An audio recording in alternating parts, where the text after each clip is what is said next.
The echoes beneath the banyan tree. Part 1. The bark that wouldn't stop. They said the dog wouldn't stop barking that night, even after its throat was cut. I didn't believe it at first. In the village of Fengshui, stories spread like wind through bamboo. Twisted, echoing, impossible to catch. But when I arrived, the air itself felt wrong. Too still, too heavy. The banyan trees around the Old Way household loomed like watchful spirits, their roots crawling over the graves of generations. I was a traveling teacher, sent by the county to instruct the children of remote villages. Fengshui was my last stop before winter. The moment my cart rattled past the first gate, I felt the eyes of the place upon me. Not human eyes, but something older, patient. Old Madame Lu, the innkeeper, warned me before dusk fell. "Don't go near the Way farm," she said, voice trembling as she poured me tea. "Not since the ox turned mad and the wife drowned in the well. That place, it's full of wrong souls." Her words stuck with me. I had heard of the Way family, once prosperous farmers who owned the fattest water buffalo in the valley. The husband, Wei Rong, was said to be proud but kind. His wife, Lin Hua, gentle and clever. And yet, 2 months ago, tragedy struck. The wife was found dead in the well, her face swollen and gray, eyes wide as if she'd seen something terrible. The husband swore it was an accident. The villagers whispered it was murder. That night, the dog's bark echoed across the fields, long, drawn-out howls that clawed at my sleep. Then abruptly, silence. And from the distance came a sound like hooves scraping against stone. Part 2. The husband and his ox. By morning, curiosity devoured me. Against the innkeeper's warnings, I walked toward the Way farm. Mist clung low to the earth, and the crows on the bamboo poles were silent. Always a bad omen in the countryside.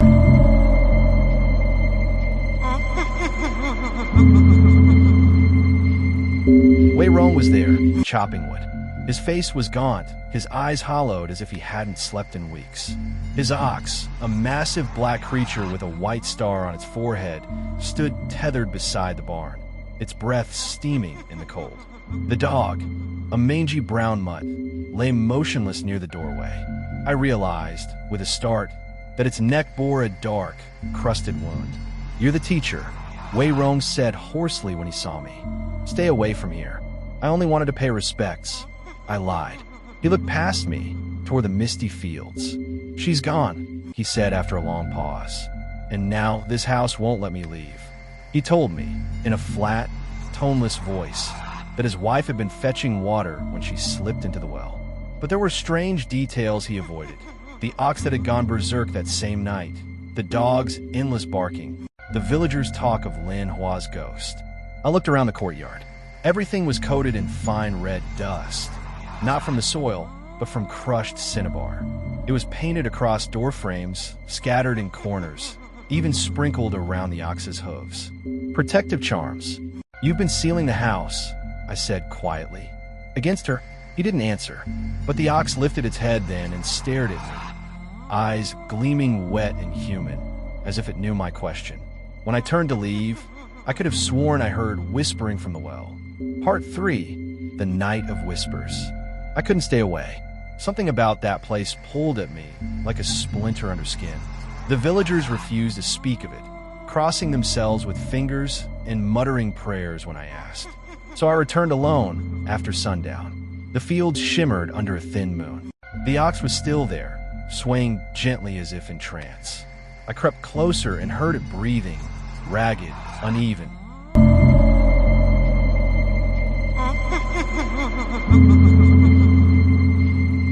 Then I saw the dog's corpse had been moved. Now it lay right beside the well, its head turned toward the water as though listening. From within the well came a sound, faint, rhythmic, like someone knocking on wet wood. "Rong." The voice was soft. "Rong, why did you leave me?" I froze.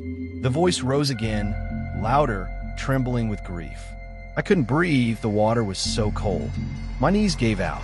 The voice was that of a woman, and it came not from below, but around me.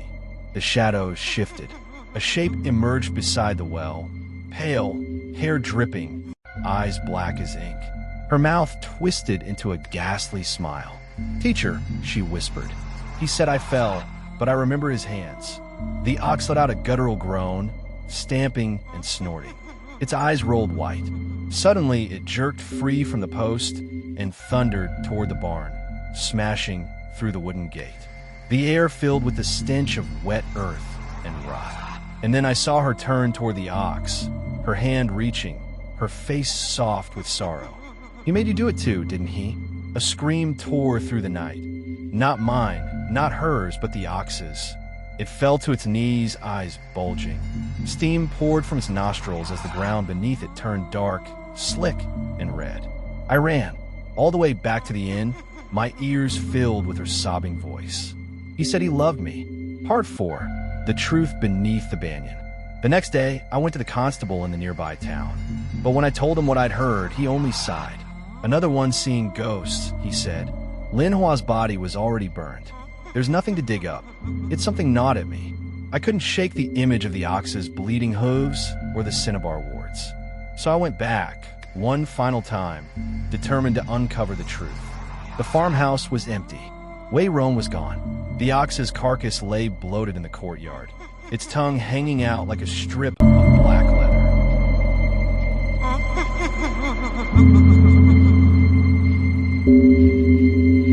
The dog's body, however, was missing again. The well yawned open in the center, its rope cut. I peered inside. Nothing but darkness. But near the base of the banyan tree behind the house, I saw something glint. A hairpin, delicate, silver, shaped like a lotus. When I touched it, the ground shifted slightly beneath me. I knelt, and my fingers brushed cloth. Digging with my bare hands, I unearthed the truth. Bones wrapped in rotted silk. 2 bodies, one large, one small. Not just Lin Hua, a child. The shock froze me. The villagers had never mentioned a child. The wind rose, carrying the faint scent of decay. I turned and saw Wei Rong standing at the gate, eyes wild, hands trembling around shovel. "You shouldn't have come back," he rasped. I held up the hairpin. "You killed them." His face twisted. "She betrayed me. Said the child wasn't mine. She lied to my face." The ox knew. The dog barked all night. It saw her sneak out to meet that scholar from town. His voice cracked into madness. I tried to forgive her, but when she laughed at me, I pushed her into the well. And the boy, he wouldn't stop crying. He dropped the shovel and fell to his knees, sobbing. And then the wind stopped. The banyan roots trembled. From the earth rose a sound like a heartbeat. The ground beneath us split, and 2 pale hands burst through the soil. Wei Rong screamed as Lin Hua's ghost clawed her way out, hair tangled with dirt and leaves. Her eyes burned with fury and sorrow. The child's spirit clung to her waist, silent, watching. "You said you loved me," she hissed. "He. The ox's corpse twitched. The dog's disembodied growl echoed from nowhere and everywhere at once. Then, with a sound like tearing silk, the roots of the banyan tree coiled around Wei Rong's legs and dragged him down. His screams faded into the earth. When silence fell, I realized I was alone, but the ground beneath the tree pulsed faintly, like something breathing. Part 5. The Bark That Returned. I left Fengshui the next morning. The villagers didn't ask questions when I passed. They just bowed their heads and shut their doors. As I rode away, I glanced back once. The Wei farm was gone, swallowed by fog. Only the banyan tree remained, tall and black against the rising sun. A month later, in the neighboring town of Xianzhou, I heard whispers. A new farmer had bought the land in Fengshui. They said the soil there was unnaturally rich now. Crops grew fast, animals fattened quickly. But sometimes, at night, the oxen refused to graze. They would bellow and thrash until dawn. And once, only once, a traveler said he heard a dog barking somewhere deep in the mist. He followed the sound and found a well. The air was cold as winter, though it was midsummer. When he peered inside, he saw his own reflection, and behind it, a woman's pale face smiling back. I tried to dismiss it as rumor. I told myself ghosts fade when forgotten. But even now, when I close my eyes, I still hear it. A dog's low, endless growl, the rustle of banyan leaves. And her whisper, soft as water dripping down a well. Rome, I remember.